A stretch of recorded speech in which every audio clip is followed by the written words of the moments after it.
Essa série, o lado oculto, não é um lado oculto de ocultismo não, sabe? Em nome de Jesus, está repreendido todo mal aí, tudo oculto aí sai. Não é isso. O lado oculto significa aquilo que está escondido nas histórias bíblicas, aquilo que a gente não vê nos personagens bíblicos, aquelas falhas, defeitos, fragilidades, suas fraquezas e até mesmo pecados. O pressuposto dessa série é que Deus escreve as melhores histórias nas páginas que a gente gostaria de arrancar. Não é verdade? E a gente tem mergulhado e tem percebido que Deus não esconde a fraqueza, a fragilidade daqueles homens que Ele chama. Pelo contrário, quanto mais eu olho para os homens da Bíblia, eu estou achando até que eu nem sou tão ruim assim. Estou sendo sincero. Rapaz, os irmãos de José, eu nunca vi uma raça tão ruim de gente. Se eles fossem da nossa época, eles seriam o comando, deixa para lá, mas não seria um negócio bom. Você viu os planos que eles fazem, a maldade, não só contra José, mas tem uma história antes da de José. Você vê que eles armam um negócio horroroso, que olha, gente, que gente ruim, como é que Deus pode ter chamado essas pessoas, né? A gente falou tão mal de Abraão semana passada, mas no final a gente viu o que Deus fez na vida dele, né? Então a gente vai percebendo que Deus não nos escolhe pela nossa perfeição, Ele escolhe com as nossas imperfeições. Uma das frases mais marcantes da primeira mensagem para mim foi essa: Deus não nos chama apesar das nossas fragilidades, Ele nos chama com elas. Por quê? Porque o objetivo de Deus é que a graça dEle seja manifesta na nossa vida. Não somos nós que nos tornamos os heróis na caminhada com Deus, é a graça de Deus que vai nos transformando e nos capacitando. Ela é o verdadeiro herói de tudo, a cruz de Cristo. Então eu quero ler com você, né, hoje Gênesis capítulo 32, nós vamos do verso 22 até o verso 32 também. Então Gênesis 32, do 22 ao 32. Então você pode abrir aí. Hoje nós vamos falar de Jacó. Jacó é um personagem caro para mim, porque o meu nome é Jacó. Tiago, que é o meu nome em português, ele tem a origem em Yaakov, que é o termo hebraico para Jacó, que é uma junção de duas sílabas, que eu vou explicar daqui a pouco melhor. E a versão grega desse nome é Iacobo, que era o nome do discípulo de Jesus, que a gente traduziu em português para Tiago. Então Jacó, ele tem a origem, né, nesses nomes, mas vai calhar no meu nome. Então, e acaba sendo uma história cara para mim, porque eu tenho uma história de ser meio Jacó quando eu era criança. Eu fiz uma trapaça, e aí eu fiquei com aquela sentença da trapaça que eu fiz quando era criança. Quando digo que eu conto de novo para você essa história, né? Mas Deus fez algo tão lindo também através desse episódio na minha vida. Mas não é sobre mim hoje, vamos falar sobre Jacó, né? Porque nós precisamos conhecer o Deus que quebra o que Ele precisa abençoar.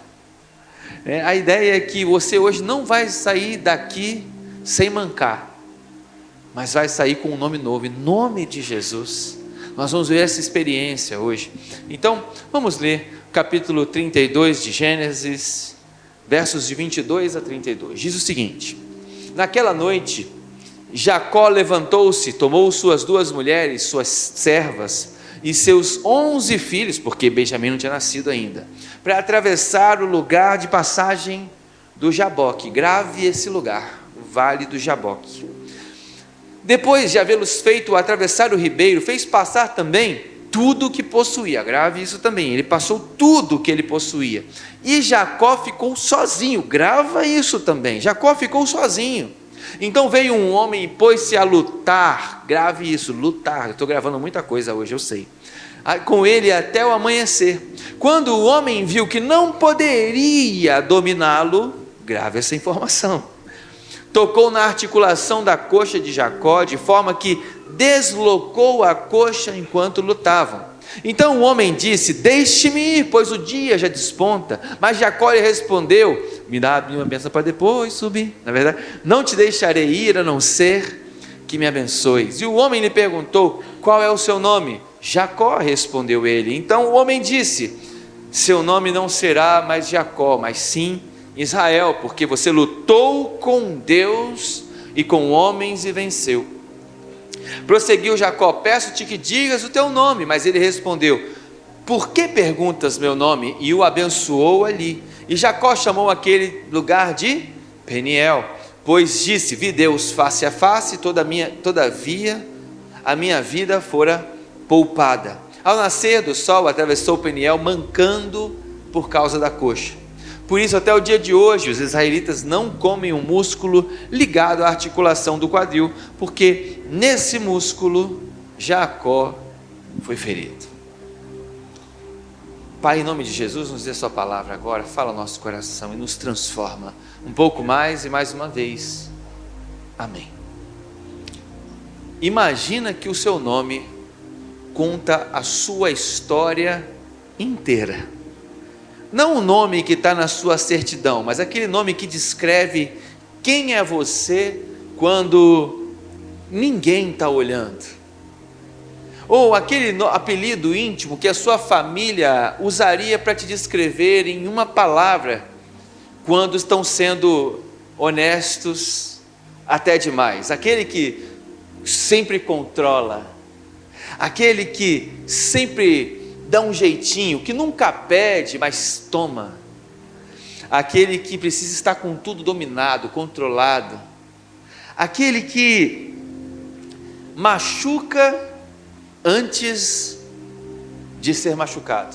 Sabe aquela pessoa que abandona um relacionamento quando sente que ele vai dar errado? E fala: não, eu não vou ser machucado, eu mesmo vou pular fora. Ou qualquer outra coisa nessa linha. Mas presta atenção comigo, e se Deus te perguntasse hoje qual é o seu nome? O nome que descreve o seu padrão de vida. Que resposta você daria para Deus hoje? E hoje então a gente vai mergulhar exatamente na história de um homem que o seu nome era o diagnóstico da sua vida. O seu nome era o diagnóstico da sua história, era uma sentença. Jacó era uma piada da família, o nome dele significa literalmente aquele que segura pelo calcanhar. Mas figurativamente todo mundo sabia que significava trapaceiro, o enganador, o manipulador, aquele que sempre dá um jeitinho de passar a perna. E tudo começa quando Jacó nasce, porque quando Jacó nasce, a Bíblia descreve o nascimento dele com Esaú, seu irmão gêmeo, mais velho por 1 segundo de distância, é retirado do ventre de sua mãe com Jacó segurando o seu calcanhar. Eu já explico isso melhor, mas o que importa é saber que o nome dele então é isso, é Jacó, é o manipulador. Mas a história que a gente leu, ela conta sobre como Deus é capaz de mudar o nome, ou seja, a trajetória de vida de uma pessoa em apenas uma noite. Apenas um encontro e Deus redefine completamente a história desse homem que passa a perna nos outros. Mas para isso Deus teve que quebrar, ferir a coxa dele, porque não conta para ninguém, mas algumas coisas só saem da sua vida quando Deus quebra a sua coxa. Eu queria ser menos violento na minha fala, mas é isso que o texto expressa para a gente. Algumas coisas só saem da nossa vida quando Deus quebra a nossa coxa. Então Jacó é conhecido como o homem que sempre agarrou. Para entender Jaboque, a gente precisa entender que Jacó já estava cansado de ser Jacó. Não sei se você já chegou no momento da sua vida que estava cansado de ser você. Eu lembro que na minha infância me contavam uma piada. Qual é o cúmulo da rebeldia? Morar sozinho e fugir de casa. Não é verdade? Mas tem dia que você não está assim com você mesmo? Pode voltar, volta por mim um pouquinho, volta só um pouquinho. Isso, vai lá. É para você anotar mesmo, senão eu não colocaria isso. É para você gravar, eu preciso que você fique focado naquilo que a palavra de Deus está trazendo. Mas Jacó estava cansado de ser ele, pode avançar. Porque ele tinha um nome que era um diagnóstico. Eu fico imaginando que em Gênesis 25 ele já nasceu agarrando o pé de Saul, de Esaú. Esaú nasceu primeiro, mas ele nasceu com a mãozinha segurando. É interessante que Yaakov, que é o nome de Jacó no hebraico, significa literalmente aquele que segura pelo calcanhar. A raiz é akev, calcanhar, seguida do verbo akav, que significa seguir por trás, enganar, suplantar, trapacear. Provavelmente quando os amigos de Jacó iam fazer alguma piada com ele, falavam assim: você é muito Jacó mesmo, hein? Não precisava nem inventar apelido, né? O próprio nome dele já era uma profecia ao contrário, né? Uma bênção, só que não. Então você é muito Jacó, Jacó no trabalho, Jacó nas tarefas. E a grande verdade é que às vezes a gente carrega uma característica que quem conhece a gente já formou uma opinião. Fala que no seu trabalho não tem uma pessoa que você diagnostica pela personalidade. E a galera sabe, lá vem o furacão, não é verdade? Lá vem o arrogante. Não que você deva fazer esse tipo de fofoca no seu trabalho, mas de alguma forma a gente estigmatiza as pessoas. E pior é que às vezes a gente é estigmatizado e nem sabe, né? Nosso nome está rolando ali nos ambientes. As pessoas já estigmatizam. Eu lembro que a minha mãe falava para mim assim, quando eu era muito eu. Você sabe o que eu quero dizer? Que eu era muito eu? Porque você sabe como eu sou eu, às vezes, não é verdade? Não pode rir. Mas muito espontâneo, sabe? Quando eu fazia uma coisa muito espontânea, para não dizer sem noção, a minha mãe falava o quê? Esse é o meu Tiago. Eu tinha essa tarja, porque era um adjetivo que marcava a minha personalidade. Então Jacó era a piada da família. As pessoas sabiam, porque de fato ele já nascera assim. Você sabia que quando uma criança nascia no período de Abraão, ela fazia uma coisa diferente de você para dar nome para o filho? O que a gente faz hoje para dar nome do filho? Gente, as pessoas hoje, elas são tão... Ela nem tem filho, mas antes de namorar, ela já sabe os nomes que ela vai botar no filho, não é verdade? Você não é assim? Cara, tem gente que tem nome para filho, para tudo que é lado, só não tem filho. Não é verdade? Eu lembro que a minha esposa já discutiu comigo várias vezes, há anos atrás. O nome dos nossos filhos vai ser Madalena e... Benjamin, não lembro, agora fugiu e deu ruim, mas ela que manda, no final vai dar certo, é verdade? Nesse sentido aí, eu só falei os nomes que eu não aceito de jeito nenhum. Joquebed, Nabucodonosor, Arnold Schwarzenegger, não dá, né, irmãos? Não dá. Carrascal, quem chama Carrascal? Não é verdade? Não queria fazer nenhuma menção à derrota de ontem, do Palmeiras, né? Nada disso, é só um comentário rapidinho. Mas eu não vou ficar falando o nome de ninguém, que de repente é seu nome, você vai ficar chateado comigo. Olha, não tem nada contra o seu nome, se você chama Carrascal, tá tudo bem, me perdoa, tá tudo bem, eu só achei diferente. Mas a verdade é que a gente planeja o nome muito antes da criança nascer, e às vezes o nome existe e a criança nem nasce, não é verdade? Não é nem tempo de nascer a criança. Mas não era assim na época de Abraão. Sabe como é que eles davam o nome para a criança naquela época? Eles tinham o costume de circuncidar a criança ao 7º dia. Então quando a criança nascia, ao invés de dar um nome antes, tinha duas formas clássicas nesses textos do Gênesis de dar um nome. Um é o caso que a gente pregou sobre Lia no Dia das Mães. Lia dava o nome aos filhos como recado que ela queria dar para Jacó, não é verdade? Veja, um filho, Rúben. Levi, dessa vez o meu marido se apegará a mim. Então os significados, eles eram dados após o nascimento, de acordo com o recado que aquele filho simbolizava, que ia ser transmitido. No caso de Jacó, foi usado uma espécie de outra metodologia parecida. O que eles faziam? Como a criança era circuncidada no 7º dia, a criança nascia e eles observavam o comportamento da criança por 7 dias. E depois que eles descobriam a personalidade, eles usavam palavras hebraicas, porque cada letra hebraica tem um significado profundo, cada letra. E eles usavam palavras hebraicas que fossem literalmente o significado da personalidade, do comportamento daquela criança. Por isso Jacó foi chamado de Jacó. Está escrito no texto, né? É a Kev e a Cave, que é aquele que segura pelo calcanhar. Esse foi fácil, já nasceu assim, não é verdade? Só que quem que sabe que bebê não nasce segurando o calcanhar porque tem inveja?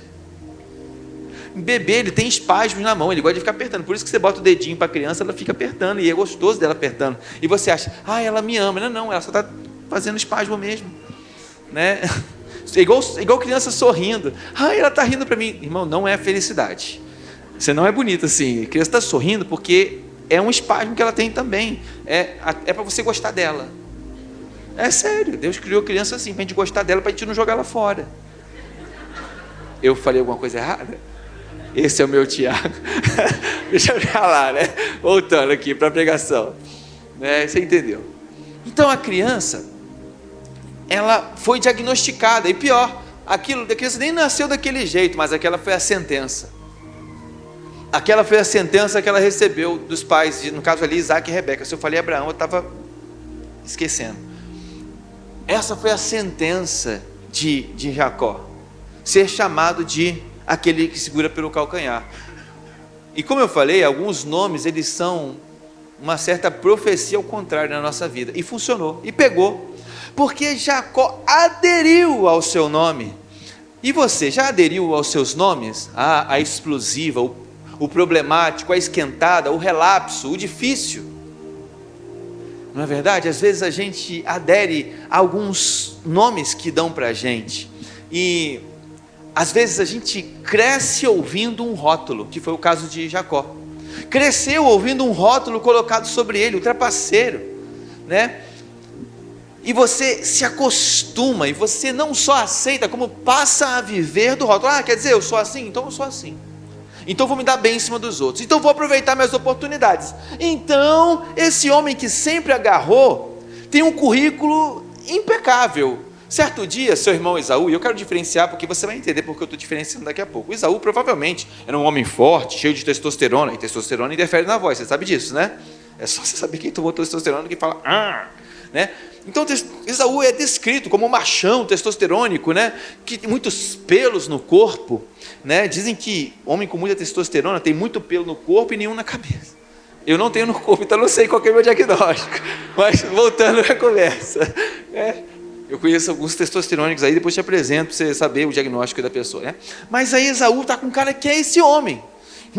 É forte, é caçador, ele tem pelos que não cabem mais, parece um urso de tão peludo. Então, esse caçador, provavelmente a voz de Esaú era assim: oi, tudo bem? Oi, eu. Jacó já não era, Jacó era aquele filho com uma aparência completamente diferente da de Esaú. Sabe aquela coisa, Raquel e Lia era Jacó e Esaú. Jacó provavelmente devia ter uma voz mais fina, né? Oi, Esaú, tudo bem com você? É a voz do Mickey, né? Basicamente, né? Oi, Esaú, tudo bem? Então, e Esaú, oi, Jacó, tudo bem com você? Tudo mais? Então, você vai entender porque eu estou falando isso. Não é só pela piada, pode ter certeza. Então, um dia, Esaú volta de uma caçada, fala: Jacó, me dá um prato de lentilha aí, que eu estou morrendo de fome. Eu estou morrendo literalmente, eu estou sem comer 3 dias, a caça foi difícil, eu só estava bebendo um pouco de água. Se eu não me alimentar, eu vou desfalecer. Jacó olha para aquilo, em vez de pensar, vou abençoar meu irmão, ele pensa: eu tenho uma oportunidade de ser Jacó. Serei Jacó nesse momento. Fala: Esaú, deixa eu te falar uma coisa.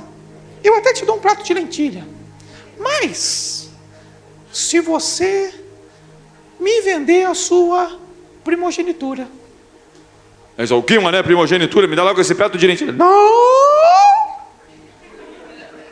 Primeiro promete a primogenitura. Tá bom, fica com essa porcaria, me dá esse prato de lentilha. Ele come. Então Jacó agarra a primogenitura do irmão no momento de fragilidade dele. Um segundo momento é Gênesis 27, quando Jacó não agarra só a primogenitura, mas ele agarra a bênção do primogênito da mão do pai.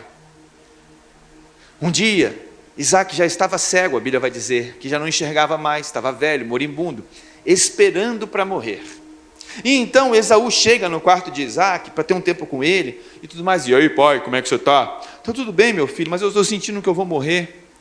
Será que você pode fazer uma caça e trazer para mim, que segue, né? E trazer para mim essa caça e fazer um guisado, uma comida gostosa? E eu vou te abençoar com a bênção de meu pai Abraão, para você prosperar em todas as coisas, prevalecer em todas as coisas? Quer a bênção que está sobre a nossa família? Pode ser, Esaú. Esaú, sim senhor, papai. Aí ele foi caçar. Só que ele demorou na caça. Você sabe que a caça de Esaú, ele voltava morrendo de fome. Mas caçava. Então Rebeca, gente, é uma jacosa. É verdade, Rebeca estava atrás da tenda ouvindo a fofoca. E Rebeca preferia quem? Jacó. Por isso que ela era uma jacosa. Rebeca ouve, preferia Jacó. Jacó. Oi, mamãe, pode falar, mamãe. O que você quer? Teu pai vai abençoar Esaú agora. Vamos correr, vamos fazer um guisado aqui nós mesmos. Eu pego uma roupa de cabra, boto, cobre seus pelos. Seu pai vai pensar que você é Esaú. Eu boto uma roupa de Esaú em você. Eu boto perfume silvestre. Isso descreve assim mesmo, perfume com cheiro não sei o que, silvestre, não lembro agora. E aí, você vai parecer Esaú. Mas mamãe, isso vai dar errado, minha voz é muito diferente. Quer dizer, mamãe, minha voz vai dar muito diferente dele. Isso vai dar errado, não sei o quê. Mas não, vamos embora, vai dar certo. E aí ele faz o guisado e ele não perde a oportunidade, mais uma vez. Agora ele vai roubar, depois da primogenitura, ele vai roubar a bênção. Então ele vai até seu pai, e aí o pai pergunta: quem és tu, meu filho? E ele responde, meio Esaú, meio Jacó: sou Esaú, papai. Não é verdade? Aqui é Esaú, você não está vendo como minha voz é grossa? Eu sou Esaú, eu trouxe o guisado que o senhor pediu. Aí a Bíblia fala que Isaac fala: tem certeza que é Esaú? A voz lembra de Jacó, não é verdade? É meio inconfundível. Não, papai, eu sou Esaú. Posso ter certeza que eu sou Esaú. Eu vim pegar a minha bênção. Chega mais perto, Isaac falou. Aí Jacó chega mais perto. Aí ele bota a mão, vê que é peludo, né? Porque ele botou peles de cabra ali. Você é peludo como Esaú, mas a voz parece a de Jacó. Aí cheirou ele, sentiu o cheiro silvestre de Esaú. Aí falou: tem 2 argumentos a favor, 1 contra, 2 ganhou. Aí abençoou Jacó, acreditou que ele era Esaú. E Jacó mal acaba de sair da tenda, passa um tempinho e Esaú chega. Você já sabe a história. Esaú chega: papai, eu trouxe a caça, pode me abençoar e vamos lá. Esaú, é você? Sim, sou eu, papai, eu vim pegar minha bênção. Já era. Já abençoei Jacó. Papai, não tem nada para mim aí. Já foi. Perdeu. Aí no final ele impetra uma outra bênção, assim, sabe, secundária. Mas não a bênção de ser o patriarca do povo de Deus. Essa tinha sido derramada sobre Jacó. Acho interessante isso, né? Quando a Bíblia deixa claro que já foi liberado. Interessante isso. Então Rebeca, esperta que foi, arruma um plano lá, diz que está muito desgostosa, porque Esaú queria matar Jacó agora. Então Rebeca monta um plano e fala: ai, Isaac, eu estou muito desgostosa, porque Jacó vai casar com essas meninas hititas, é melhor ir lá para a terra de Labão casar com as minhas sobrinhas. Então Jacó está no pé. Isaac inocente: não é verdade, não sabia ela que estava querendo proteger a vida de Jacó, porque Esaú já aspirava matá-lo logo assim que o pai morresse. Então Jacó desaparece. E você vê que Labão morava num lugar não tão fácil de localizar, porque se você estudar o texto, você vai ver que quando Jacó chega, ele pergunta: é aqui que mora Labão? Não faz ideia. Aí por Deus, ele fala por sorte, mas não é, né? Por Deus eles falam: sim, inclusive aquela ali é a Raquel, filha dele, que está vindo aqui. Ela é uma pastora, está vindo matar a sede dos rebanhos. E aí o texto é muito lindo, ele se apaixona por ela, ele chora de emoção, ele dá um beijo nela no rosto, né? Porque ainda não é uma cantada, ainda não é um compromisso, mas ele a beija emocionado, assim como beija Labão quando o encontra, né? Porque encontrou o seu lugar de refúgio. E na casa do tio Labão, ao invés de enganar, ele encontra um camarada mais trapaceiro do que ele. Porque podia ser Lambão, não é verdade? Mas é Labão. E Labão trapaceia com Jacó. Ele faz aquele esquema do: quer Raquel? Trabalha 7 anos. Aí vai Jacó. Inocente, né? Deveria estar mais espertinho. Trabalha 7 anos. Aí Labão fala: olha, vai ter que levar Lia, porque aqui a gente não casa a mais nova antes da mais velha. Jacó olha para a cara dele, um ódio no coração. Trabalha mais 7 anos, porque amava muito Raquel. e trabalhou então esses 14 anos, e depois ele ficou lá por 20 anos, somando com esses 14. Então ficou mais 6 anos lá. E nesses 6 anos, toda vez que ele começava a prosperar no trabalho, Labão mudava a regra para recompensar ele menos. Ou seja, Jacó virou nesse esquema de ficar competindo com um trapaceiro maior do que ele. Porque a vida dele sempre foi trapaça, sempre foi dar jeitinho, e ele vai arrumando jeito para poder lidar com os jeitos de Labão. E o último jeito que ele acha é no capítulo 30 e 31, quando ele foge no meio da noite com as mulheres, os filhos e o gado, sem avisar. Só que em Gênesis 32, que é o que a gente leu hoje, ele está 20 anos depois numa rua sem saída, porque ele está fugindo de Labão, voltando para Canaã, mas quando ele está no meio do caminho, ele tem que passar por uma terra que pertencia a Esaú. É a terra onde Esaú morava, o irmão que ele enganou 20 anos antes, e ele não faz ideia do quanto Esaú ainda o odeia, ou se já poderia perdoá-lo. Então ele pega alguns servos e manda na direção de Esaú para sondar o território, fala: olha, Jacó está querendo passar por aqui. E Esaú fala: não, vou encontrar com ele, com meus 400 soldados. Ah, é? Não, vou encontrar com ele, manda me esperar lá. E ele vai encontrar com Jacó. Só que Jacó entra em desespero: será que ele vai me matar? Será que ele vai fazer alguma coisa? Então Jacó monta um outro plano estratégico, porque ele é o cara do jeitinho, sempre calculando friamente, manipulando. Então Jacó, o que ele faz? Ele pega, você leu um texto comigo, ele pega as concubinas e os filhos que ele fez com elas e bota no primeiro escalão, né? na pole position ali, na frente de batalha, que ele não sabia se era uma batalha. Aí ele pega Lia, que era a esposa menos preferida, bota no meio, com os filhos que Lia gerou. E no final ele bota quem? Raquelzinha e José, o queridinho da túnica. Aí ele bota Raquel e José por último ali. Por quê? Se der ruim, eu cato Raquel e José e eu sumo daqui. Mais uma vez, friamente, manobrando, calculando, manda um monte de presente na frente para ele, posiciona as coisas de forma estratégica. Jacó está tentando ser esperto mais uma vez, mas dessa vez o problema se torna maior do que a manobra dele, porque o que ele não esperava é o que aconteceria, porque Deus cuida da gente de tão perto, que Ele vai atrapalhar as nossas manobras, para Ele mesmo nos encontrar. Ele vai desfazer algumas manobras para encontrar o nosso coração e nos transformar. Então entra no momento, na noite, que Jacó não conseguiu evitar. O texto vai dizer, no capítulo 32, 22, vai dizer: levantou-se naquela mesma noite, tomou suas mulheres e filhas, e todas as suas servas, e seus 11 filhos, e passou o val do Jaboque. E aqui vem a primeira coisa interessante do texto. Qual é o nome do vale? Jaboque. No hebraico, Iaboque. Qual é o nome de Jacó? Jacó. No hebraico, Yaakov. Iaboque, Yaakov. Mas se você olhar, tem um terceiro termo aí, que é o termo que ele praticou, é o verbo que ele praticou com Deus. Qual é? Lutar. Ele lutou com Deus, lembra? A palavra lutar aqui é Yavek. Iaboque, Yaakov e Yavek. As três palavras rimam, e elas se encontram nesse texto. Interessante que a palavra Yavek, ela não tem em nenhum outro lugar da Bíblia, ela só tem 2 vezes aqui, em Gênesis 32.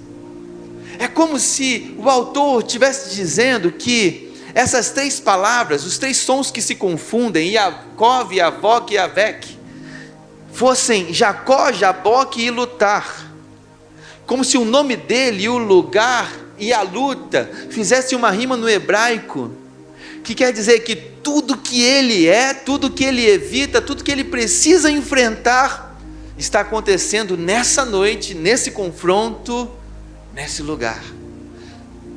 É como se houvesse uma noite com o nome de Jacó escrito nela. É como se houvesse essa noite o seu nome escrito nesse lugar, nessa hora. É como se Deus estivesse chamando Jacó para um confronto que ele jamais esqueceria, que ele jamais poderia escapar, porque o nome dele estava escrito. Deus praticamente o predestinou para esse momento. Você já passou por um momento assim, que foi uma noite que você tem certeza que Deus marcou para você? Eu sei que a gente gosta de contar aquelas que não foi. Poxa, profetizou para todo mundo, menos para mim. Mas a verdade é que existe um dia que Deus prepara uma coisa muito especial para falar com você. E se toda noite Ele falasse com você do mesmo jeito, você nunca valorizaria quando Ele falou verdadeiramente com você. Você trataria como mais uma noite comum, mas Deus prepara momentos como esse. O versículo 24 vai dizer: então Jacó ficou só, porém, lutou com ele um homem até que a alva subia. A primeira expressão é: Jacó ficou só. Ele mandou todas as coisas para a margem do rio, Jacó mandou todo mundo para frente, a esposa, os filhos, o gado, as riquezas, os presentes para o irmão.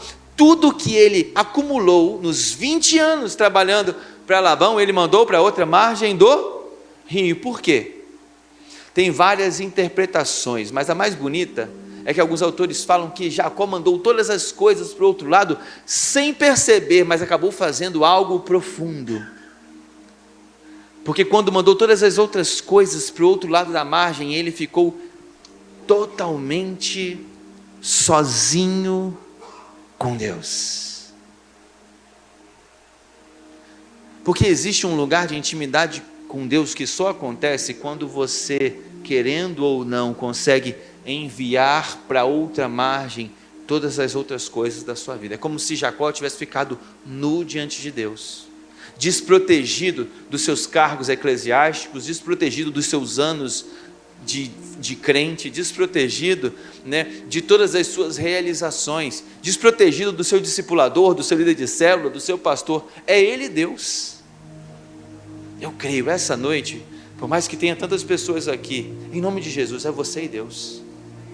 Porque Deus tem coisas íntimas e pessoais para tratar com você. Por isso Ele está te trazendo, Jacó, à tona. Sabe, é aí que aparece um homem. Eu ficava brigando com o cara que escreveu Jacó segurou o anjo, porque eu falava, não é anjo, é homem.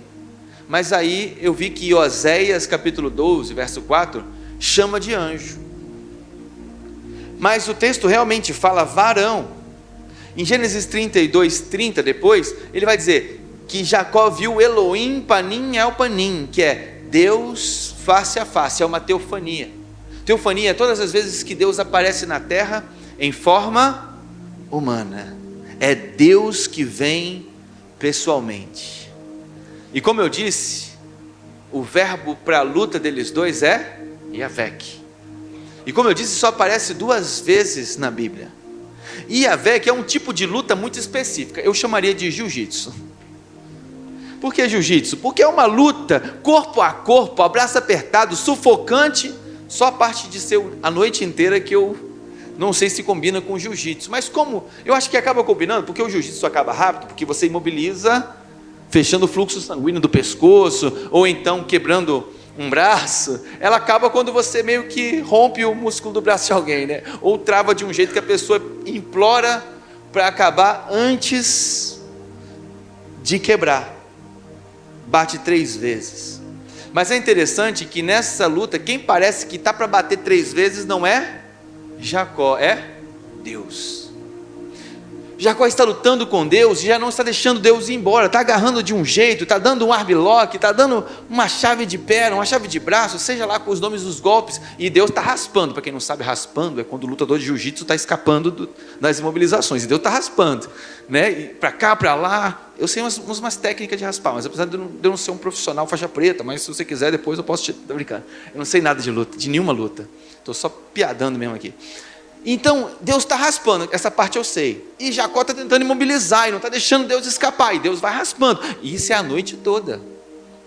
Por que a noite toda? Porque Deus, que poderia esmagá-lo em 5 segundos, está tratando Jacó na sua identidade, porque antes de Deus renomeá-lo, Deus está transformando a pessoa. Lembra que o nome se dava pela observação?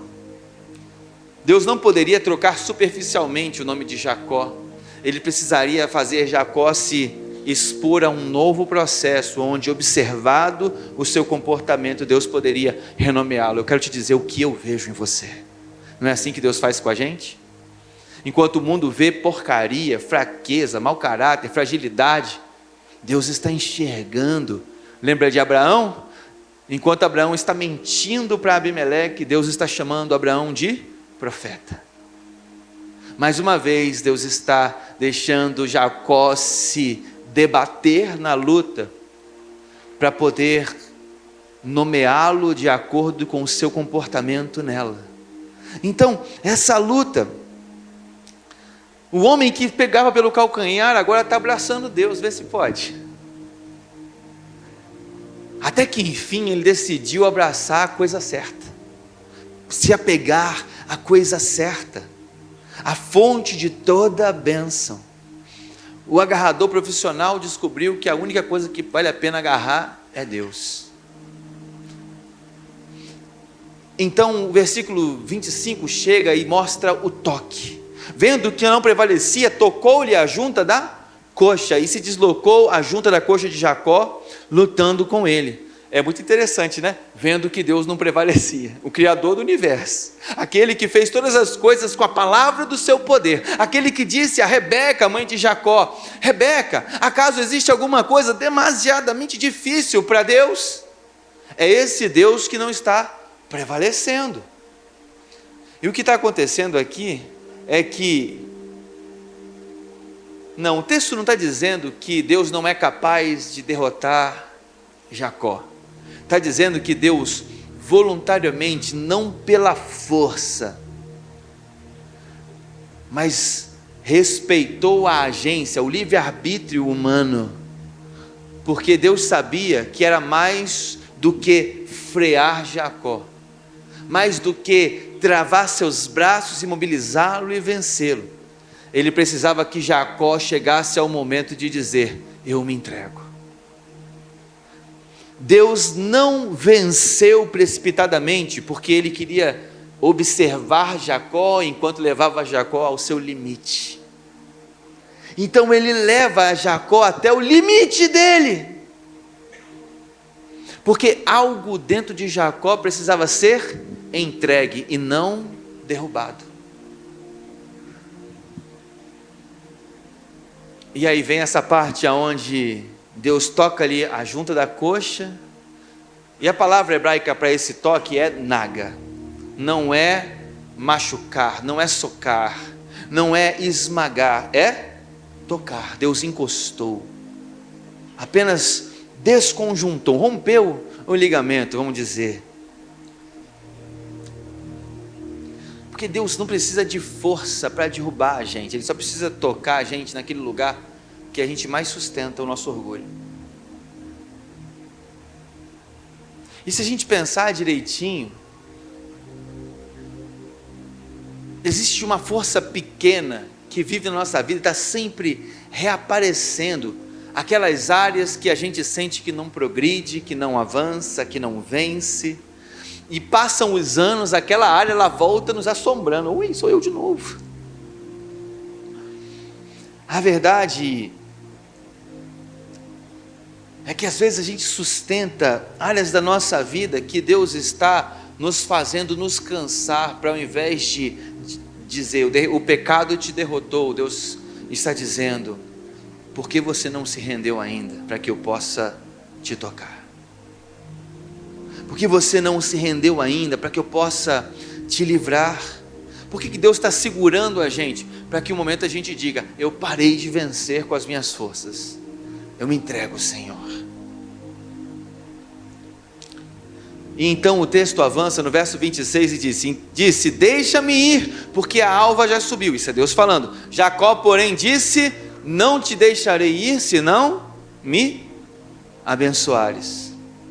Gente, para com tudo, para aí, calma aí. O homem que sempre agarrou, que sempre tomou, que sempre deu uma rasteira, que sempre deu um jeito, que sempre fez as coisas do seu jeito, está pedindo. Não, ele não está pedindo, ele está implorando. Ele segura com a coxa já desajeitada, ele segura Deus ainda de um jeito e fala: por favor me abençoe. E é interessante que o termo aqui, a frase é: se não me abençoares, é Kim Beraktani.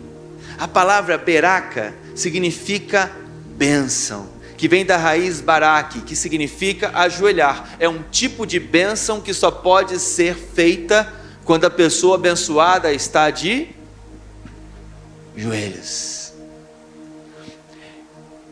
Deus não quebrou Jacó apenas por fora, Deus está rompendo algo dentro de Jacó. Eu creio, Deus está rompendo algo dentro de nós nessa noite. Ele está nos quebrando por fora e por dentro. Então, o homem que sempre agarrou agora está ajoelhado. Jacó está mancando, a coxa está fora do lugar, ele não consegue mais ficar em pé. E é nessa posição, quebrado, sem opções, que ele pede. E aí vem, para mim, a coroa do texto. Porque quando ele pede a bênção, qual é a pergunta de Deus? Qual é o seu nome? E disse-lhe: qual é o seu nome? E ele disse: Jacó. Você lembra que aqui ele já está quebrado, que ele já está humilhado, que ele já está cansado e já está se rendendo. Deus quer levar a gente às vezes para lugares que vão nos deixar completamente exaustos, para ver se a gente sozinho, nu, pobre e cansado, igual ele tratou Esaú, se rende para Deus. Mas a pergunta, qual é o seu nome, é a que me pega. Essa pergunta, ela entra no meu coração, porque ela me remete a duas ideias. A primeira, de que Deus sabia quem ele era, sim ou não? Deus sabia o nome dele, gente. Deus marcou tudo. Ele foi encontrar ele no vale do Jaboque para fazer, no vale do Iaboque, para lutar com Yaakov, para fazer a única vez na Bíblia Yavec. Deus sabia perfeitamente o nome dele. Deus não precisa perguntar, mas por que pergunta? Volta 20 anos, Gênesis 27, 18. Jacó entra depois de Esaú sair para caçar na tenda do pai, e o pai pergunta: quem és tu, meu filho? Miatá Beni. E ele responde: Anoque Esav Coreca, sou Saul, seu primogênito. Deus está fazendo Jacó voltar num tempo, no dia exato em que ele foi abençoado, mas continuou sendo Jacó. Deus está fazendo uma restauração de identidade verdadeiramente profunda. Então, aqui nesse encontro, Deus pergunta: Mashemeca, qual o seu nome?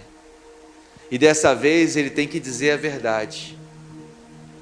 Eu sou Jacó, o suplantador, o enganador, aquele que foi abençoado às custas de trapaças. Gente, você acha que Deus vai fazer a coisa certa do jeito errado? Quem é que sabe que a verdadeira bênção de Jacó não aconteceu quando Isaac impôs as mãos sobre ele? Mas foi quando ele estava de joelho diante de Deus e Deus perguntou: qual o seu nome?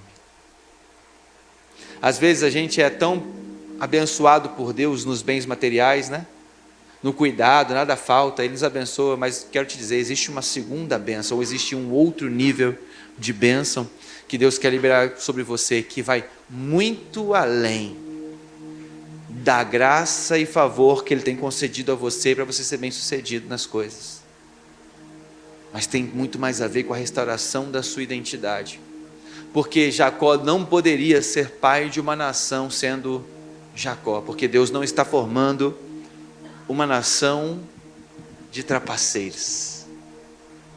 Então Deus exige que Jacó confesse quem ele é, confesse o seu pecado e diga: eu sou o Jacó, o manipulador, eu sou o trapaceiro, eu sou aquele que engana. Porque sem confessar o nome, Deus não muda o nome da gente. Sem você assumir quem você é hoje, Deus não tem como te levar para o novo lugar que Ele planejou, porque a gente não é transformado até ter coragem de nomear os nossos pecados. Mas a gente adora o quê? Perdão aí por qualquer coisa? Não, não é assim. Sonda-me, Senhor, e conhece os meus pensamentos. Prova-me e conheces profundamente o meu coração. Vê se há em mim algum caminho mau. Denuncia os detalhes dos pensamentos que eu estou tornando genérico, dos pecados que eu estou ignorando. Eu quero que o Senhor me diga pelo nome quais são os meus pecados. Mas Jacó não precisou que Deus dissesse, Deus só precisou perguntar: quem é você? E ele respondeu: eu sou Jacó. Então Deus dá a ele um nome novo, versos 28, e disse: teu nome não se chamará mais Jacó, mas Israel, pois como príncipe lutaste com Deus e com os homens e prevaleceste. Israel vem do verbo sarar, lutar, prevalecer. Lembra que Deus está observando Jacó, e o que Jacó está fazendo? Está lutando, está prevalecendo, e o final do nome é El. É aquele que luta com Deus, aquele que persevera com Deus, aquele que prevalece contra Deus. Então a mudança é drástica, do que agarra pelo calcanhar para aquele que prevalece com Deus, de definido pela manipulação para definido pela perseverança, de identidade na trapaça para uma identidade na sua entrega. Muda tudo. Deus está transformando exatamente nesse momento um monte de histórias desse lugar. Eu creio nisso. Eu não posso pregar se eu não crer verdadeiramente que você vai ser um Israel desse lugar, em nome de Jesus. Então vem o detalhe final que a gente já conhece. E saiu-lhe o sol, versos 31 e 32, quando passou Peniel e manquejava da sua coxa. Por isso os filhos de Israel não comem o nervo encolhido até o dia de hoje. Ele saiu mancando, mas não foi curado. Mancou até morrer. Quando o netinho de Jacó encontrava com ele, falava assim: vovô, por que o senhor manca? E ele olhava para o netinho: ah, meu filho, ah, meu netinho. E ele contava a história.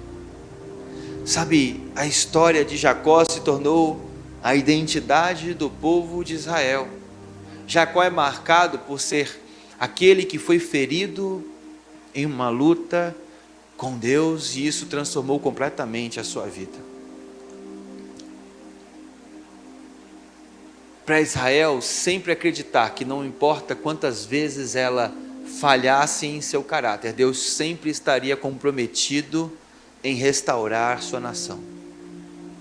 Não foi assim que aconteceu com Israel? A vida inteira adorando ídolos, pecando, fraquejando, se corrompendo, e Deus vinha lá, mandava os inimigos atacarem Israel. Israel era vencido, se humilhava, orava, se convertia dos seus maus caminhos, se ajoelhava novamente para novamente ser abençoado. É quase um ciclo.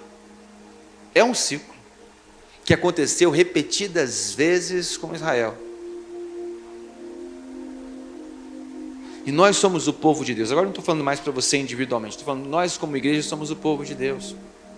Será que vamos precisar que Deus envie tribulações, inimigos, dificuldades, para percebermos que precisamos depender completamente dEle? Eu quero terminar com aquelas famosas aplicações. 3 aplicações pelo menos, porque se eu falar 4 você não vai lembrar. Mas 3 você vai anotar no seu coração.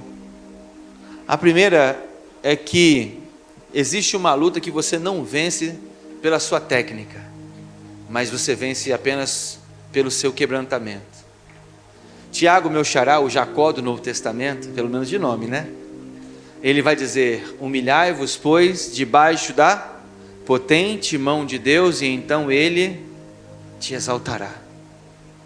Então a primeira é: existe uma luta que você não vence, a não ser pelo quebrantamento. Quebrantado é quebrado. Interessante, né? Porque foi exatamente o que aconteceu com Jacó. A próxima é que não tem como mudar de nome até confessar o nome velho. Não tem como a gente se tornar Israel até confessar que é Jacó. Quer um conselho para hoje? Procura seu discipulador. Tiago, o Jacó do Novo Testamento, vai dizer: confessai vossos pecados a Deus para serem perdoados e aos homens para serem curados. Meu conselho é: procura seu discipulador, seu líder de célula, seu cônjuge, um amigo espiritual, um gabinete pastoral. Uma irmã levou a sério, já até marcou essa semana. Falei: vai devagar, irmã, pega leve comigo. Brincadeira, marquei feliz da vida. Por quê? Porque é fruto. Deus está fazendo algo. E confesse. Uma das coisas mais preciosas do meu casamento é aqueles lapsos onde a minha esposa, ela é completamente vulnerável e fala: cara, eu quero confessar, eu estou me sentindo assim, eu sou assim, isso aqui é um comportamento meu assim, assado. Eu não, porque eu não falho, né? Então é só ela mesmo. Não é não? Óbvio que às vezes eu dou uns rompantes, eu até choro. Sei que não parece que eu choro, mas eu até choro. Às vezes eu reconheço que porcaria de homem. E é exatamente nesse lugar que eu encontro a mão de Deus dizendo: ajoelha, que eu vou te abençoar, eu vou te restaurar, vou fazer coisas novas na sua vida. Então, nós precisamos saber reconhecer nossos pecados por nome. Terceira, pode avançar? Essa é boa. A bênção e a manqueira vêm junta. Queria que fosse só a bênção, não é verdade? Aceita as duas. Aceite as duas. É interessante que história de crente é assim: ex-viciado, ex-traficante, ex isso, ex aquilo. Eu sei que ninguém dá testemunho disso, mas alguns crentes são ex-fofoqueiro. Não é verdade? Ex-funcionário corrupto, ex-funcionário que dá volta no patrão, ex-patrão explorador, ex-patrão sonegador. E não é só sobre o mercado de trabalho não, a gente pode achar muito lugar. Ex-marido grosseiro, ex-marido que não sabe reconhecer o valor da esposa que tem. Mas não é ex-marido porque se separou da esposa, não. É porque é um novo marido agora na vida da esposa. Ex-esposa rixosa e impaciente. Ex-mulher goteira. Já viu mulher goteira? Deixa pra lá. Não estou aqui para ofender mulherada, né? Sua jacosa. E seus jacós, e nós jacós. A verdade é que quando Deus opera uma coisa linda na nossa vida, quando Ele retroca o nosso nome, a gente se torna ex aquilo, porque sabe que o que está acontecendo na nossa vida agora, não é porque a gente fez um método coach, que agora a gente é outra pessoa, é porque Deus encontrou a gente e mudou o nosso nome. Eu quero dizer uma coisa para você muito clara: o Evangelho muda caráter. Eu sei que a ciência vai dizer: caráter não se muda. Te apresento o Evangelho. Jacó virou Israel. O Evangelho muda personalidade. Pode não mudar aquela essência de praticar a personalidade antiga, mas o poder do Espírito faz você viver debaixo de uma nova, mesmo que a antiga seja uma tentação para você, sim ou não? Moisés, que é a próxima vítima do lado oculto, se eu não pregar sobre José antes, fazer uma enquete, estou brincando. Moisés, o homem mais bravo da terra, virou o homem mais manso da terra. Isso é personalidade. Isso é hormônio puro. Você precisa sair daqui hoje acreditando: Deus vai mudar minha vida completamente. Deus vai mudar minha história completamente. Eu vou ser um Israel. Pastor, isso não aconteceu hoje. Fica tranquilo. Existe uma noite e carrega o seu nome nela. Deus vai te achar mais cedo ou mais cedo, em nome de Jesus. Tarde não. Jacó esperou 20 anos desde que foi abençoado pelo pai para viver a bênção plena. Eu oro que você não tenha que esperar 20 anos, mas que seja nessa noite que Deus te encontre e fira a sua coxa, e você sai daqui mancando como você nunca mancou na sua vida, mas de nome novo. Eu quero orar com você. Pai, em nome de Jesus, vem nos abençoar aqui agora. Talvez você que está aqui, precisa você fazer uma oração, entregando a sua vida a Jesus. Esse é o primeiro passo para ter a vida transformada. É render o seu coração a Jesus como Senhor e Salvador da sua vida. Então, aonde você estiver, se hoje você quer viver plenamente essa mudança, se você quer que Deus faça em você o que você jamais conseguiria fazer pela sua força, se renda a Ele.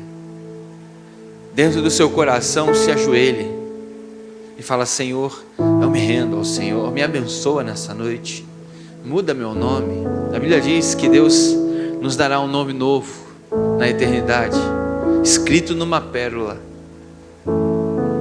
e esse nome já existe. Que tal se apossar dele hoje? Porque o novo nome simboliza exatamente o que aconteceu em Jacó, que as marcas que vão prevalecer sobre a nossa vida não serão nossos pecados, mas será o fruto do toque de Deus. Você quer ser tocado por Deus hoje?